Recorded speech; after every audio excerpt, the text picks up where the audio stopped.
episodio de hoy precisamente es cómo se construye es desde, desde su capacidad, ¿no? Para construir unas empresas de valor. Y por eso hoy tenemos dos invitadas maravillosas. Estamos con Pilar Satizábal de la Dirección de Innovación de Positiva de Seguros. Hola Pilar, mucho gusto. ¿Cómo estás? Hola Daniel, buenas tardes para ti y para todos los que nos acompañan hoy en esta jornada. Muchas gracias. Y también estamos con Carol Báez de la Dirección Jurídica de la Bolsa Mercantil de Colombia. Hola Daniel, muy buenas tardes para todos y muchas gracias por la invitación. Qué bueno tenerlas por acá, a ustedes por acompañarnos y seguramente en este espacio que va a ser muy corto, una horita, pues vamos básicamente creo que a tener una conversación, esa es como la intención, para que las personas que nos están viendo pues puedan de alguna manera entender esa visión de lo que de alguna manera es ese derecho corporativo, ¿no? Cómo se está revolucionando desde dos perspectivas importantísimas, ¿no? Desde cómo los abogados en esa vicepresidencia, Carol, ven de alguna manera de su día a día y también desde una visión estratégica, cómo se ve cada uno de ellos, pero también desde el lado de la innovación, cómo eso también empieza refiriéndome un poco pues ya a donde está Pilar, ¿no? Desde esa dirección de innovación, pues cómo se ve también la necesidad de la interacción de los servicios legales en cada uno de esos puntos de contacto. Entonces, antes de pues arrancar yo aquí con preguntas en paredón, me gustaría que ustedes nos contaran pues un poquito el perfil de ustedes, quiénes son, y cuál es la labor principal que tienen en cada una de las empresas. No sé quién quiere arrancar. Carol, de pronto que tiene el micrófono abierto. Dale. Perfecto. Daniel, mil gracias. Bueno, soy egresada de la Universidad Nacional de Colombia. Tengo estudios en Derecho Financiero y Bursátil, especializaciones, maestría en Derecho Financiero y Bursátil también. Tengo un MBA en una universidad española, en la Universidad Complutense, España, y adicionalmente tengo estudios de posgrado en Derecho Energético, Minero Energético. Llevo en la Bolsa Mercantil de Colombia aproximadamente 10 años. En estos momentos, pues, estoy liderando el equipo jurídico de la vicepresidencia de la Bolsa. Y digamos que la experiencia en estos años ha sido enriquecedora en la medida de que en la bolsa confluyen muchas regulaciones, muchos mercados precisamente porque somos la única bolsa de productos del país, de productos y de commodities. Y acá hemos tenido que aprender con el equipo jurídico tanto de derecho corporativo, como tú bien lo dices, porque pues a cargo de nosotros está la Secretaría General, pero también de la estructuración de nuevos negocios, como por ejemplo participamos en la selección de la bolsa por segunda vez consecutiva como gestor del mercado de gas. También en la constitución de nuestra filial se dedica a administrar mecanismos de comercialización de energía eléctrica y los mercados que hoy tiene la bolsa enfocados en un mercado de compras públicas, mercados privados y mercados financieros. Entonces, un ramillete de regímenes, de experiencias, incluso también para contarles, como anticipando un poco a la discusión más adelante, somos autorreguladores porque establecemos esas normas de comportamiento y esas normas que deben regir los mercados que administra una bolsa regida por una camisa de fuerza regulatoria muy fuerte y entidad vigilada por la Superintendencia Financiera de Colombia. Buenísimo. Muchísimas gracias, Carol. Qué bueno tenerte por acá nuevamente. Gracias, Daniel. Dale, Pilar, por favor. Vale, bueno, entonces cuentas esta tarde con dos egresadas de la Universidad Nacional. Yo soy terapeuta ocupacional también de la Nacional. Tengo una especialización en seguridad y salud en el trabajo, que fue lo que me trajo a esta empresa que es Positiva. Luego hice una especialización en epidemiología general y posteriormente me metí al mundo de la innovación, entonces hice la maestría en innovación en el externado y luego la doble titulación en el Instituto de Diseño en Barcelona. Llevo en Positiva ya 16 años, en innovación dirigiendo el proceso, llevo 5 años y pues también ha sido un reto completo. Las aseguradoras, mm, ustedes deben saberlo, pues somos empresas muy tradicionales, con una experiencia legal de cara al cliente bastante nefasta a mi modo de ver, donde hay mucho por hacer. Y pues yo tengo el gran reto en la compañía de gestionar la innovación empresarial, ¿no? O sea, yo estoy acá, una partecita es este tema de la innovación legal, pero pues mi misión era establecer todo el sistema de innovación corporativo que nos permitiera desarrollar la innovación como una capacidad organizacional y en ese sentido favorecer, digamos que la innovación en toda la organización, en todas las ramas de la compañía. Entonces, pues ahí nos encontramos en este camino por medio de la innovación y aquí estamos confluyendo.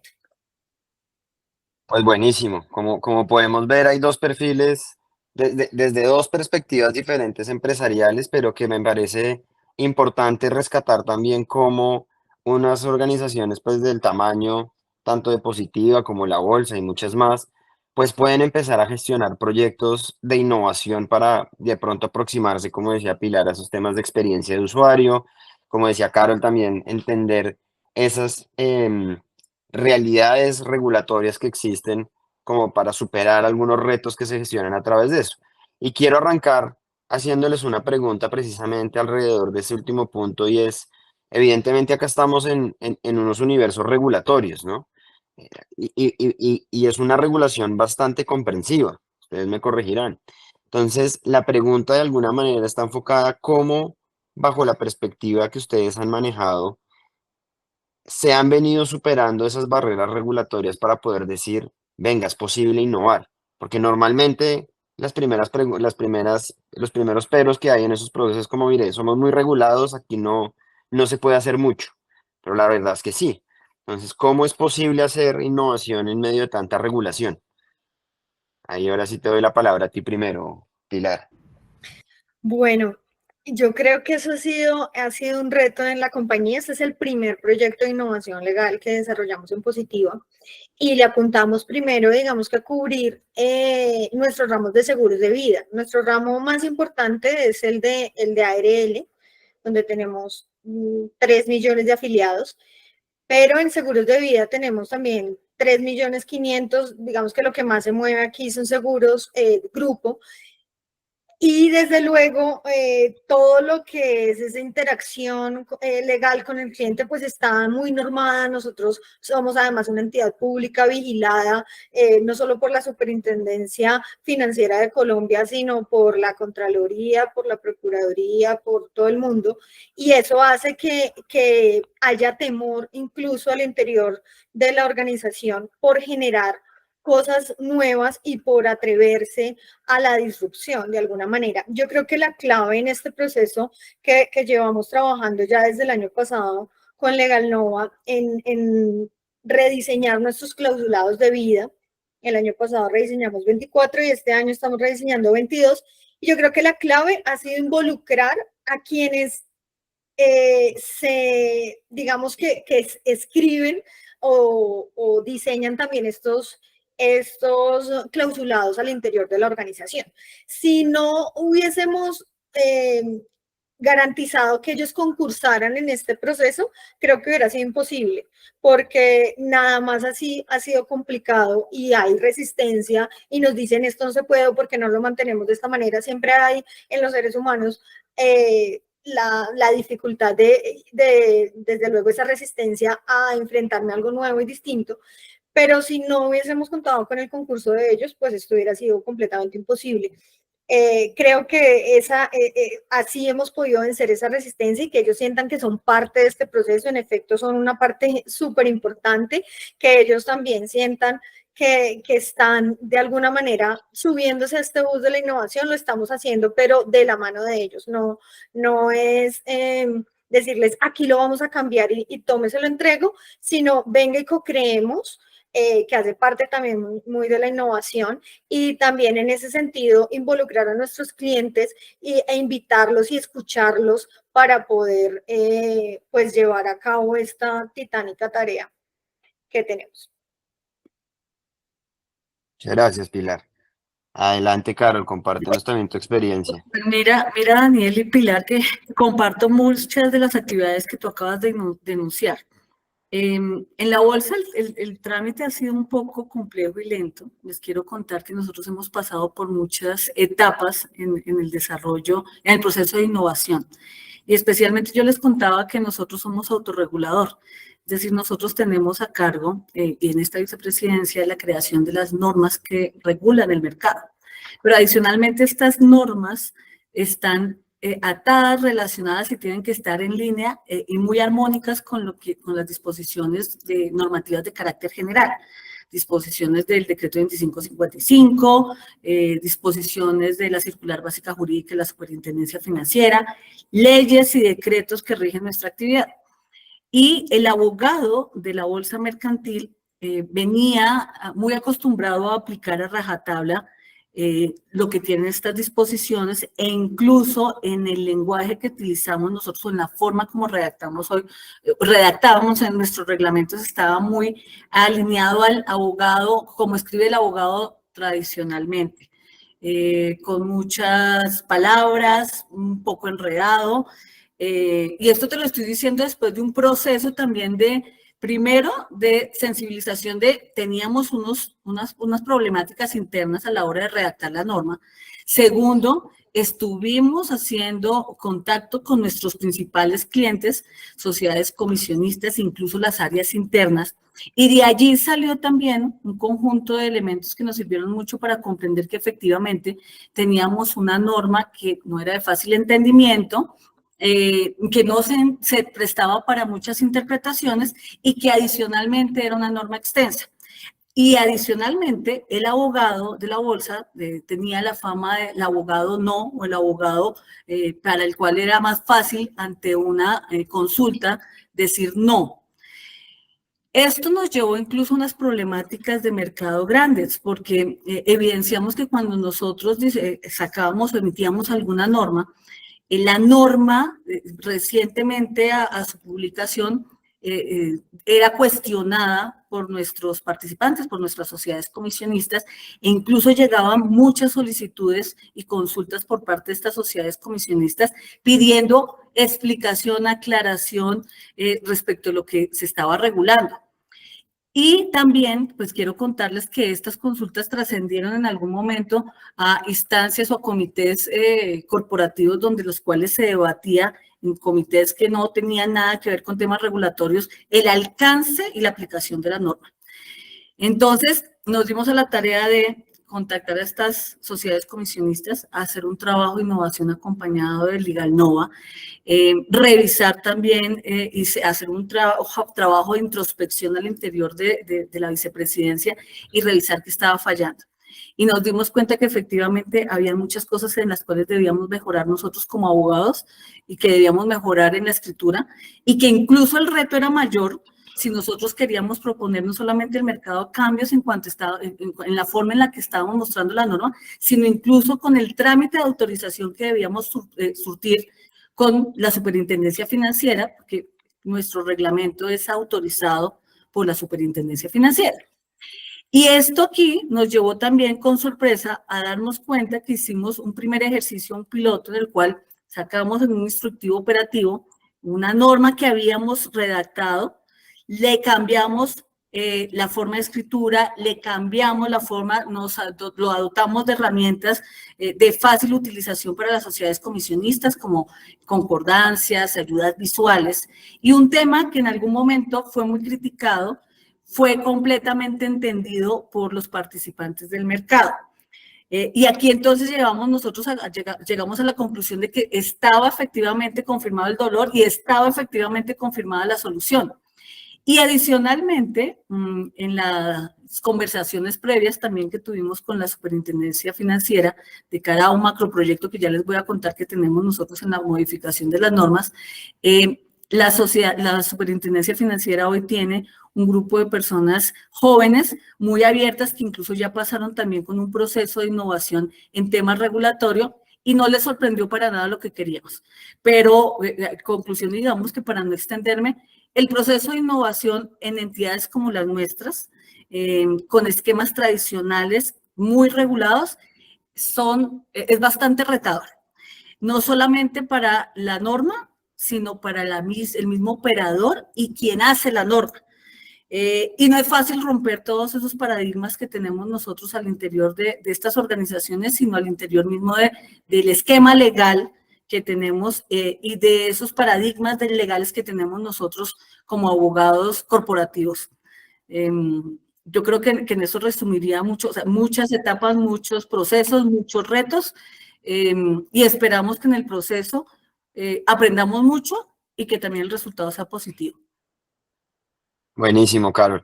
Ahorita quiero que nos cuentes un poquito más sobre ese tema de los retos que han habido, pero antes me gustaría que también por el lado de Pilar nos contara un poquito de cuáles fueron esas necesidades que evidenciaron al interior de la compañía para decir, venga, de pronto lo que necesitamos es innovación legal, porque eso no es como tan straightforward muchas veces, ¿no? Muchas veces uno no piensa desde esa perspectiva, sino, venga, hay que solucionar un problema comercial, miremoslo desde el lado o más bien un problema de los clientes, miremoslo desde el lado comercial, hay un tema corporativo, miremoslo desde la parte de la gerencia, pero ¿por qué pensar en innovación legal? ¿Cuáles fueron, digamos, esas necesidades que ustedes vieron, Pilar?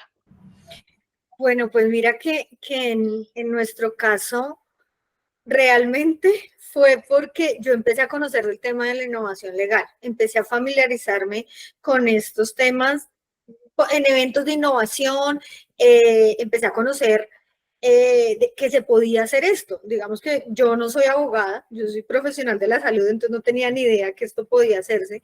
Y cuando empecé Tienes a ir esa buena fortuna, no ser abogada. Y cuando empecé a escuchar del tema dije, pues qué interesante, porque obviamente los documentos legales, la verdad, pues no son muy agradables de leer. Para uno como usuario no son tan chéveres. Y que hubiese esa posibilidad y que me empezaran a hablar de innovación legal, dije, bueno, ¿qué es esto?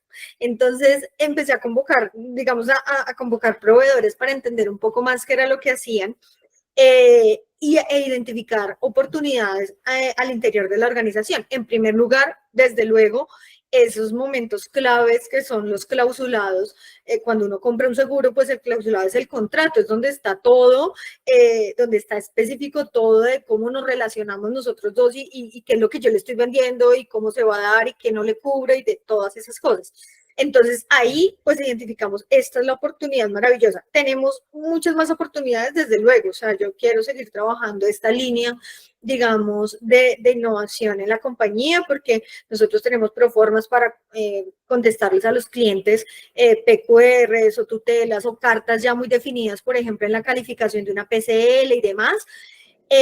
Pero este momento de los clausulados creo que era un gran momento para empezar el tema y evidentemente cuando empecé a revisar estadísticas de las PQRs que teníamos, pues habían clientes insatisfechos, sobre todo que no comprendían o que era ambigua la información que se plasmaba en un clausulado, que no era fácilmente entendible y allí aparecían pues quejas de nuestros clientes.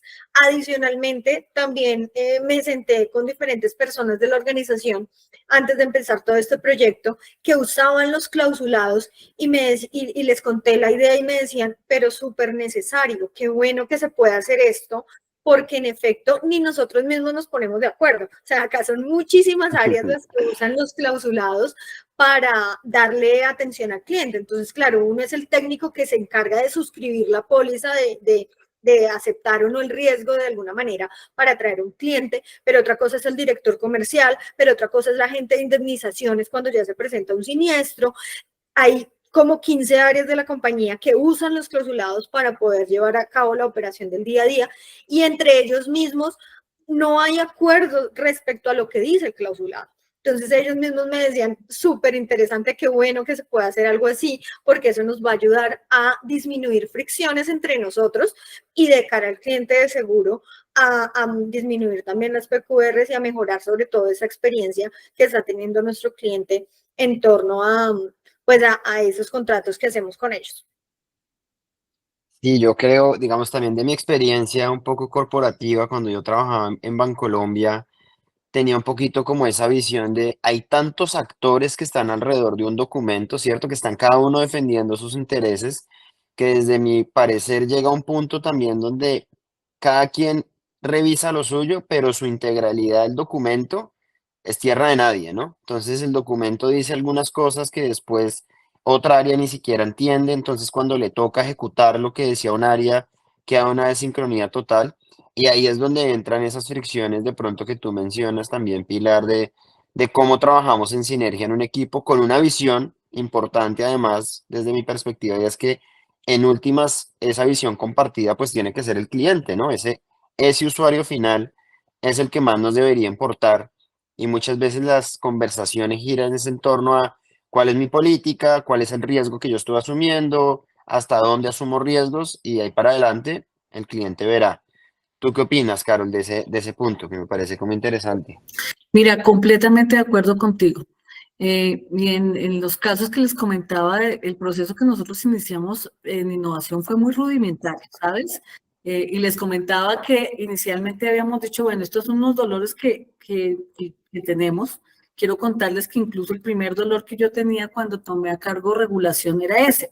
Yo veía la norma y decía, mira, yo, dueña de regulación, no entiendo esto. No me imagino cómo lo toman nuestros clientes. Y los que no son abogados, y los que son operadores, y nuestro cliente final, que son las sociedades comisionistas y el mercado, no van a entender. Y cuando nos paramos en la óptica de vamos a escucharlos, vamos a escuchar los dolores del cliente, que realmente es quien nos lee, quien aplica las normas, como les decía, confirmamos muchas cosas que desde acá veíamos. Y efectivamente tienen muchas cosas para decirnos. Contarles también que en este proceso, porque el proceso que les estoy contando no ha cerrado, es muy dinámico y es un proceso que todos los días trae nuevas cosas. En la última reunión que tuvimos con las sociedades comisionistas, nos dijeron más cosas que nosotros habíamos identificado internamente. Internamente no solamente desde el equipo de la vicepresidencia jurídica, sino con las áreas o nuestros clientes internos. Pero hacia afuera, el dolor de la falta de entendimiento, comprensión, era tan grande que nos dieron muchos más elementos sobre los cuales nosotros hoy debemos trabajar. Incluso para comentarles que hay muchas de las cosas que nos decían que tienen una incidencia en la creación misma del mercado, ¿sí? En la razón misma de por qué estamos creando esto es útil o no es útil para el mercado. Entonces, si se dan cuenta, hemos pasado de un tema que veíamos dolores como muy, ahora los veo yo muy minúsculos, en esa época los veía grandes frente al entendimiento y comprensión, yo los veo mucho más retadores porque están relacionados con la misma lógica de los mercados.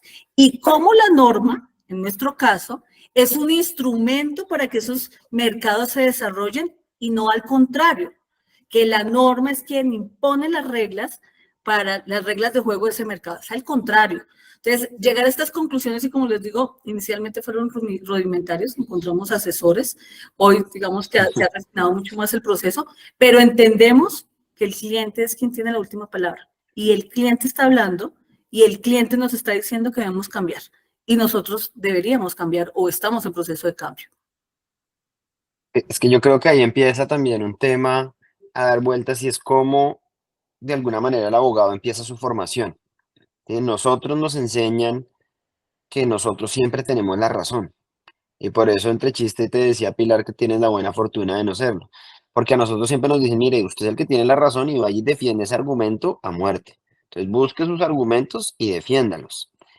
Y creo que eso también es una visión de pronto necesaria, de pronto argumentativa de análisis, pero en muchas otras profesiones la visión es entienda cuál es ese dolor que está al otro lado y a partir de ahí construya, que es lo que se conoce un poco como design thinking.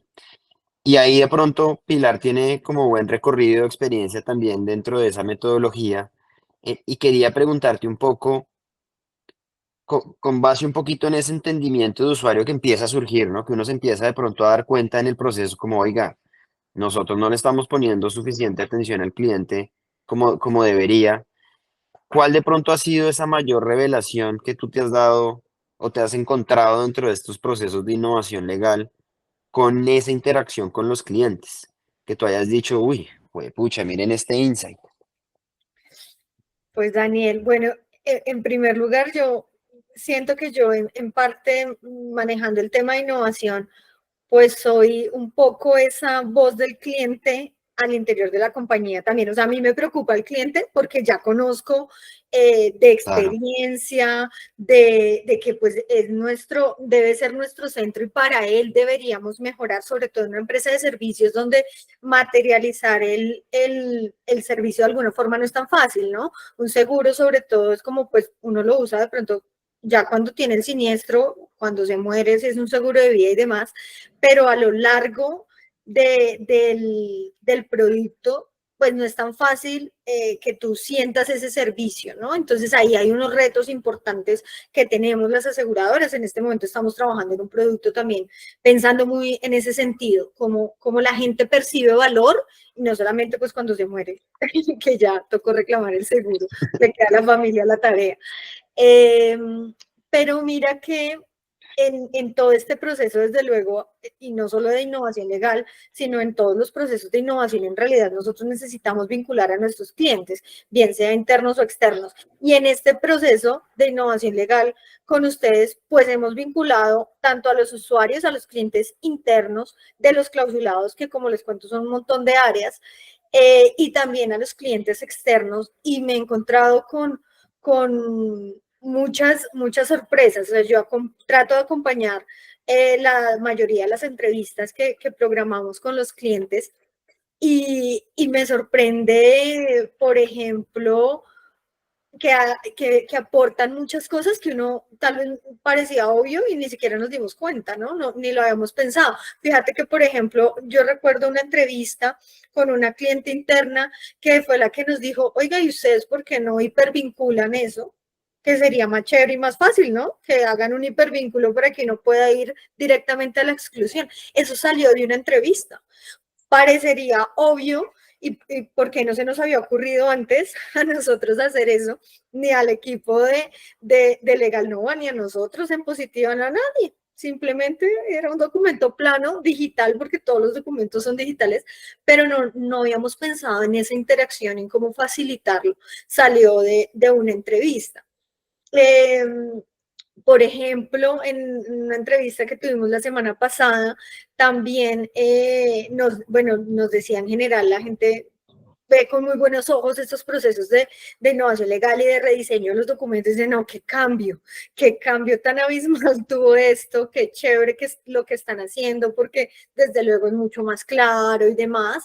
Eh, pero encontrarnos también con esa nueva realidad también es muy bonito, ¿no? Ver que lo que estamos haciendo sí tiene un impacto y la gente dice que necesario era lo que estaban haciendo, lo que están haciendo, qué diferencia hay entre estos dos documentos, es que no tienen nada que ver, mira cómo ahora encontramos esto más fácil, o cómo es más sencillo. Uno de los entrevistados la semana pasada nos decía, yo imprimí los dos clausulados, el actual y el nuevo, y se los pasé a mi esposa que no tiene ni idea de seguros y mi esposa desde luego me dijo, mira, obviamente entiendo esto que no había entendido en este otro clausulado. Esos insights, esos descubrimientos pues son muy interesantes y muy gratificantes y se da uno cuenta pues que lo que está haciendo vale la pena. Bueno, buenísimo, buenísimo escuchar eso de esa manera, Pilar, porque creo que reafirma con casos prácticos un poco dónde está ese valor también de escuchar muchas veces a las personas que en el día a día de pronto se nos van perdiendo en el camino, ¿no? Y ahí me surge una duda, un poquito, digamos, pues para las dos, a ver qué opinan, y no sé si es polémica o no.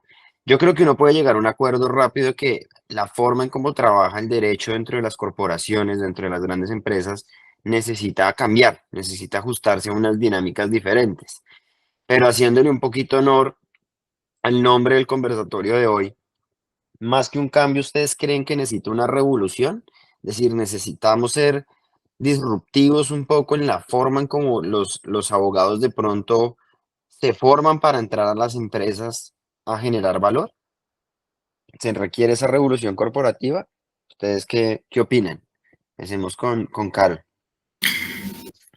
Sí, sabes que sí, indudablemente sí, pero no sé si sea una revolución corporativa. Esto es más una revolución del abogado como tal.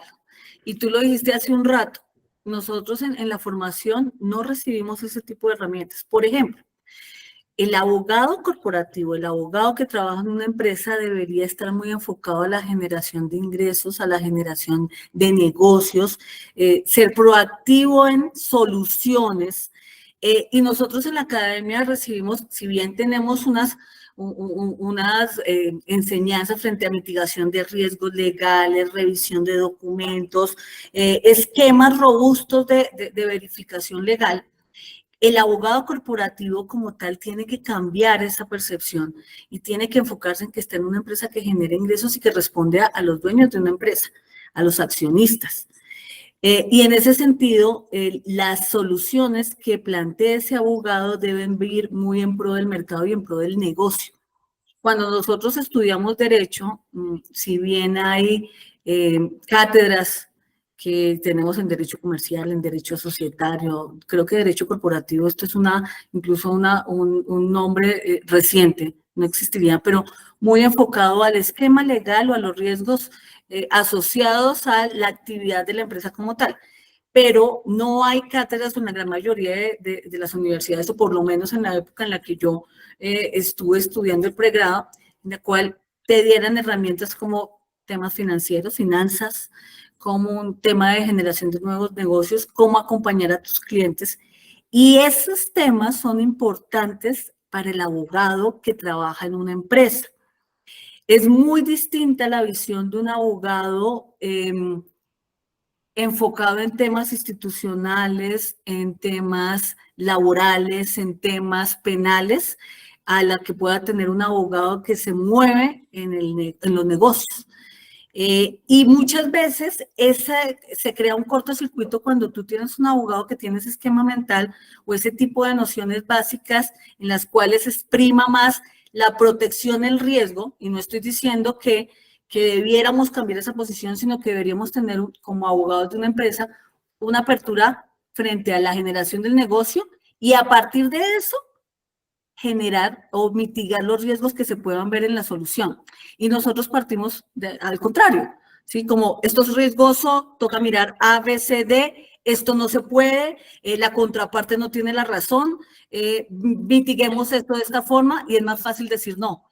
Y yo creo que el esquema mental del abogado corporativo debe cambiar. Entonces, para mí, de cara a tu pregunta, yo creo que no es una revolución corporativa, sino una revolución del abogado corporativo, del abogado de la empresa, que se ubique en la actividad que está realizando y dónde está desarrollando su profesión.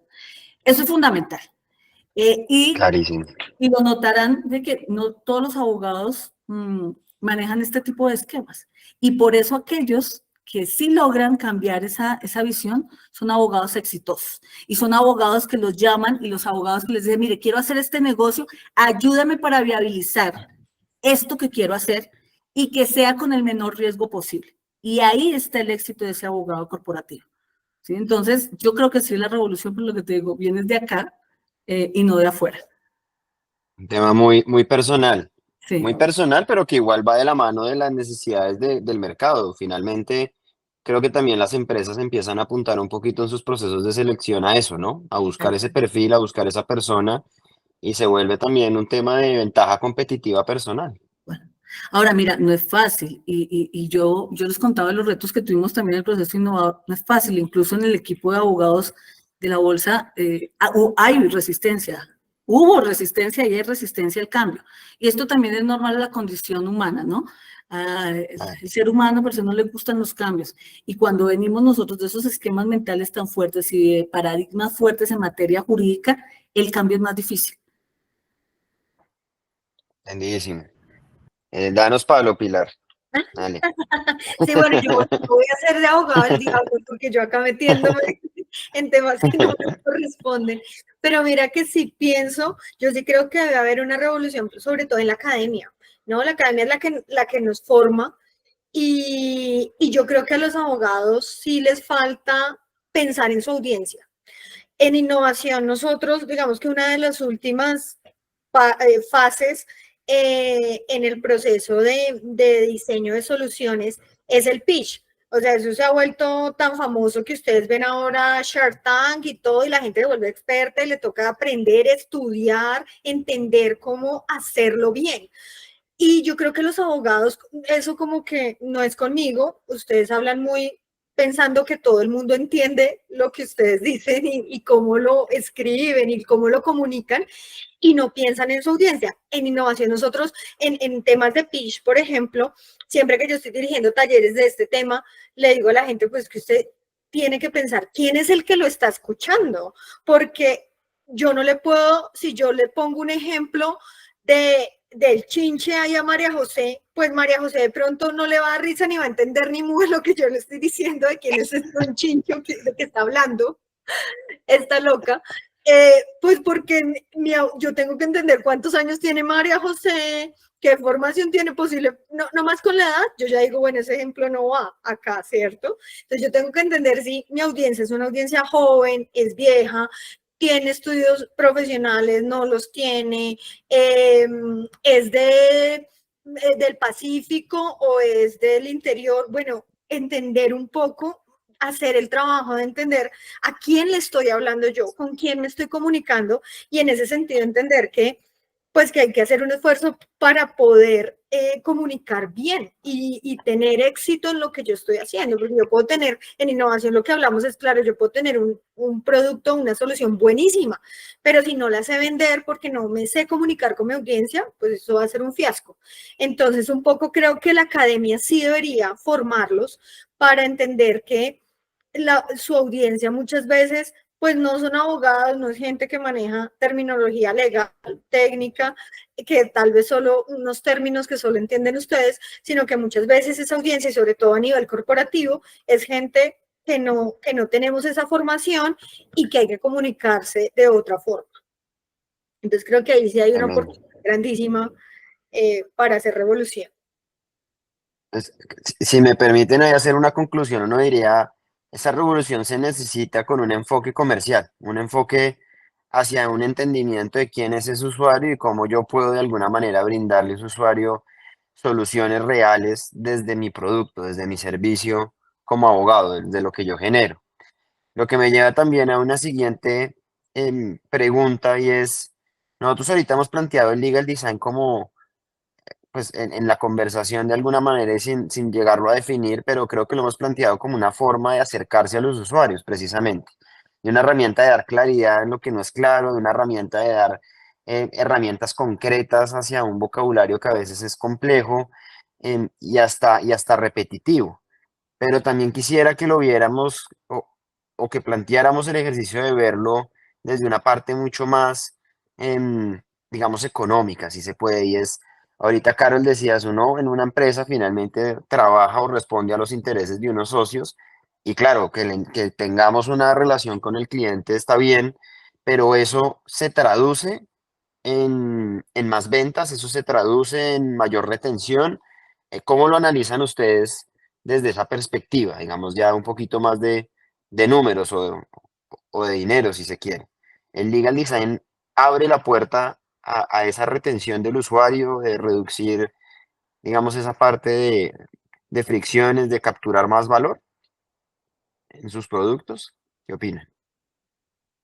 Ahí sí dejar la palabra abierta a la que quiera arrancar esta vez. Bueno, entonces voy a arrancar yo. Yo creo que definitivamente sí.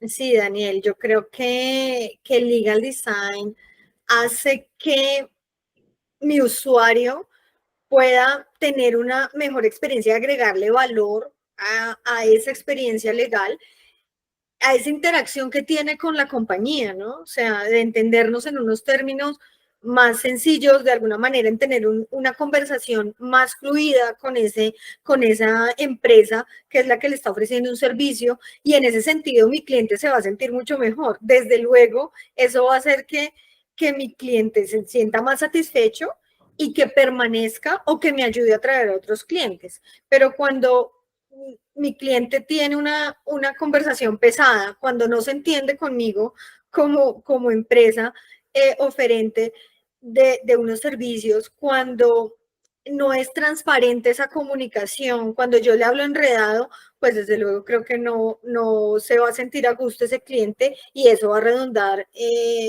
impagaritablemente a nivel financiero. Entonces creo que desde luego esto en últimas lo que busca es también hacer que el negocio sea más rentable, que mi cliente tenga una mejor experiencia, desde luego, pero esto va a redundar en números, en cifras y en rentabilidad para la compañía. Buenísimo. Sí, mira, yo pienso lo mismo, y aquí me uno a que sí, efectivamente el legal design contribuye notablemente a la rentabilidad del negocio. Y adicionalmente es que tiene valores agregados. Por ejemplo, fortalece la comunicación con el cliente, permite una comprensión del producto, tiene eficiencias en tiempo, en el contacto con el cliente. Cuando tú tienes legal design, más fácil comprender el producto y por ende el enganche o el cierre del negocio es más sencillo. Y eso te evita tener el esfuerzo de explicar y que ese cliente entienda en detalle qué es lo que tú quieres o qué es lo que le estás ofreciendo. Entonces, reduce tiempos, fortalece la comunicación, como les decía, y el enganche y el cierre es mucho más rápido. Y eso pues se traduce en ingresos para la empresa. Buenísimo. Excelente. Me gustaría decirle a todos, si alguien tiene alguna pregunta, algún comentario también, súper bienvenido, que levante la mano y acá lo incluimos también en la conversación. Yo por mi lado voy a seguir haciendo preguntas porque yo soy bien preguntón y creo que de alguna manera estamos llegando a reflexiones que hasta a veces uno no analiza de pronto en el día a día. Entonces, algo que también me gustaría que miráramos un poco desde la perspectiva de la experiencia que han tenido es ese papel del legal design desde un punto de vista de pronto de digitalización o de modernización de los servicios. Y es un poquito la experiencia que han tenido ustedes de cara a cómo el producto de alguna manera se sube en esta lógica de la revolución 4.0, de la digitalización de las economías, donde precisamente los usuarios pues poco o nada quieren interactuar con documentos físicos. ¿Ustedes creen que hay un impacto interesante dentro de lo que es también el legal design? ¿Hay un camino hacia la modernización de pronto de los servicios legales? Sí, ahora si quieres yo tomo la palabra. Sí, y sí, porque mira, por ejemplo, y nosotros no hemos hecho la prueba, pero queremos hacerlo en temas de contratos. Yo creo que para contratos brinda unas herramientas necesarias en cuanto a la redacción de los textos contractuales. Y nuevamente ayuda a la comprensión, al cierre de esa relación contractual, al cierre del negocio. Y creo que nosotros nos quedamos como abogados en definiciones y textos muy del siglo pasado. Documentos extensos, documentos con muchas analogías, documentos con palabras que no entiende, incluso en el tema del contrato, tanto contratante como contratista. Les voy a poner el ejemplo de hace unos días que en una reunión me decían, venga, ¿qué es eso de la cláusula de indemnidad? ¿Por qué tenemos la cláusula de indemnidad? ¿Qué es eso? Yo no entiendo. Miren, estábamos en la reunión dos abogados que explicamos qué era la cláusula de indemnidad y no se entendió. Y cuando se presentó el texto de la cláusula, pues peor porque no lo entendieron. Entonces yo creo que sí, brinda muchas herramientas y que el derecho tiene que migrar ese tipo de ayudas porque no se entienden los textos. Y el mundo hoy va muy rápido, los negocios van muy rápidos. El tiempo de atención también del cliente, del contratante, es muy rápido. Y si nosotros no damos claridad como abogados en las condiciones de una negociación, para el ejemplo del contrato, creo que vamos a perder. Y si ya hoy, por ejemplo, se utilizan infografías para explicar casos complejos jurídicos, que son mucho más fáciles de entendimiento, de entender de las personas, y cuando los tiempos, como les decía, de concentración de las personas cuando están viendo TikTok, unas redes sociales, las noticias son máximo de 2 minutos, creo que el abogado tiene que migrar hacia allá y el derecho tiene que migrar. Y ojo que no estoy diciendo que esto genere riesgos y que seamos ligeros, sino que cuando se requiera el sustento del abogado, se pueda el abogado en términos jurídicos, pueda exponerlo, pero de cara al cliente que no es abogado, tiene que ser una relación mucho más sencilla y utilizando herramientas, por ejemplo, el legal design. Les voy a poner otro caso, en temas de conceptos.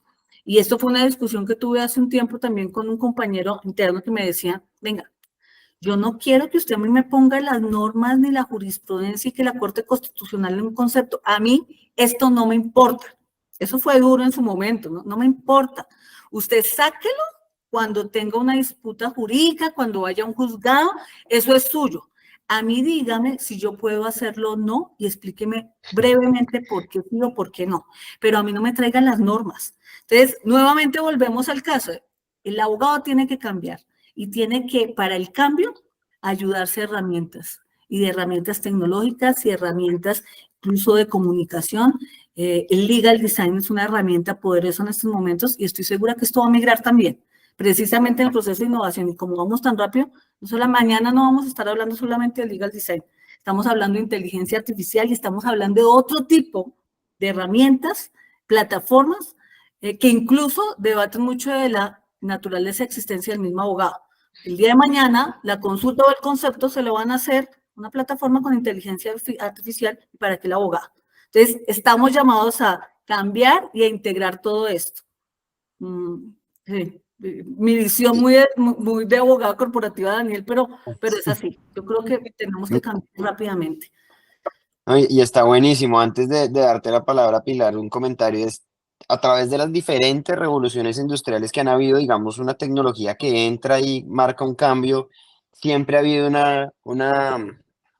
digamos, una discusión. Esto es histórico, desde por allá el tren a vapor, y es, ¿van a desaparecer unas profesiones por culpa de la tecnología?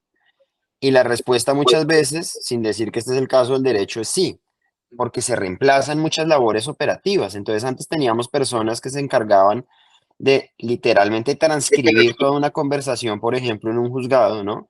Estaba el escribiente que tomaba nota de absolutamente todo lo que se decía en el juicio para que luego se pudiera hacer un resumen de eso. Hoy esa profesión ya no existe, pero antes no existían bases o equipos de ingeniería o de tecnología dentro de los juzgados. Hoy en día ya existe.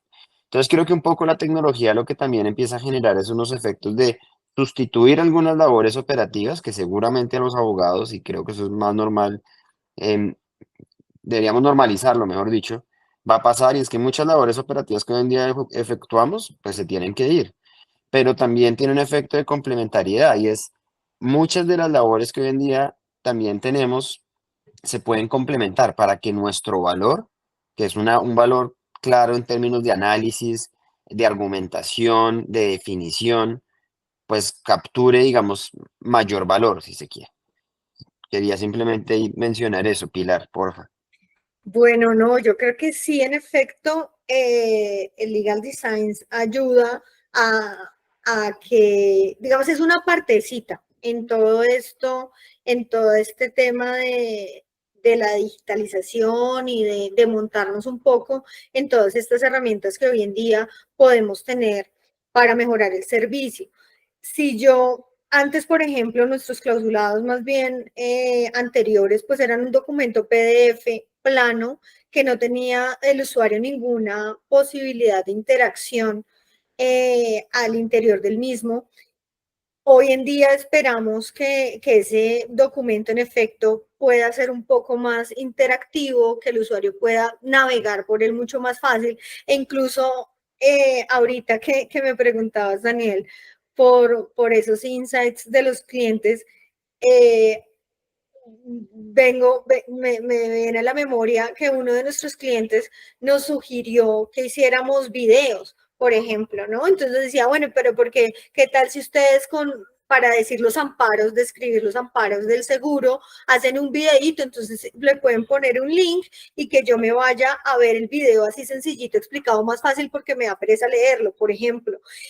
yo creo que hacia allá vamos a ir, o sea, eso me quedó resonando y dije, claro, hoy en día donde la gente además va más rápido, ya no quiere leer documentos, así los hagamos más fácil y todo con legal design, pero ya no quiere leer de pronto documentos extensos ni nada de esto, sino écheme el cuento, yo veo un video de 30 segundos o de 1 minuto y entendí lo que me están diciendo, pues esto me va a posibilitar tener otro tipo de experiencia. El tema también que se llama el mundo de los seguros, desde luego, es usar blockchain para hacer contratos mucho más seguros con los clientes y demás. Nosotros todavía no estamos montados en este tema del blockchain, pero hacia allá, desde luego, vamos a ir con contratos inteligentes y el legal design creo que es una parte de todo este proceso.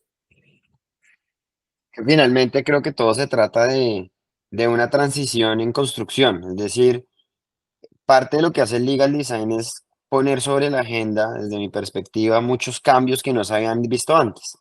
Entonces abre las puertas a pensar de manera diferente cómo aproximarse a la construcción de un documento.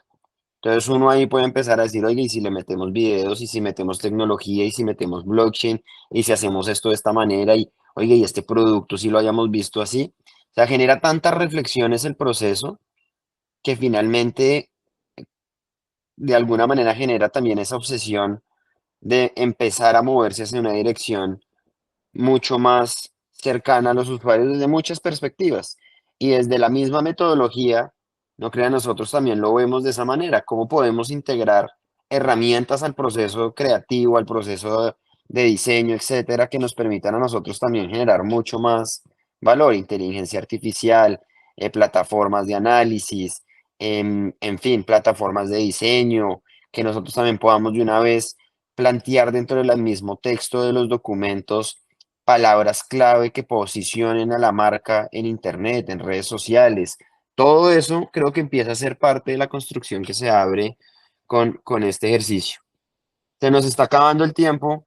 Quería terminar con una pregunta, o más bien un favor, y es, ¿por qué no le decimos a las personas que nos están escuchando y viendo en este momento algunos tips, y los que nos van a ver también, porque esto va a quedar grabado y montado en YouTube, unos tips que ustedes también desde la experiencia que han tenido les puedan compartir de cara a recomendaciones para romper esa tradicionalidad en el derecho?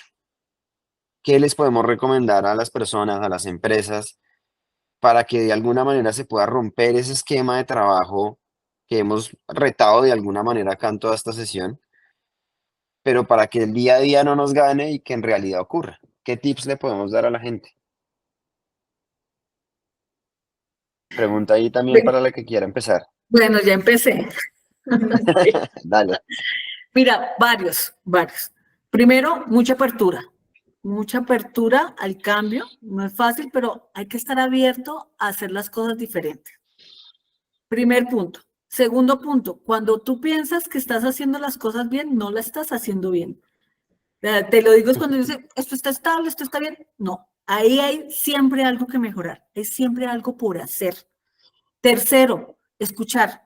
Mira, muchas veces nosotros, y más los abogados, decimos que no tienen razón, porque esto es así, A, B, C, D o blanco, negro.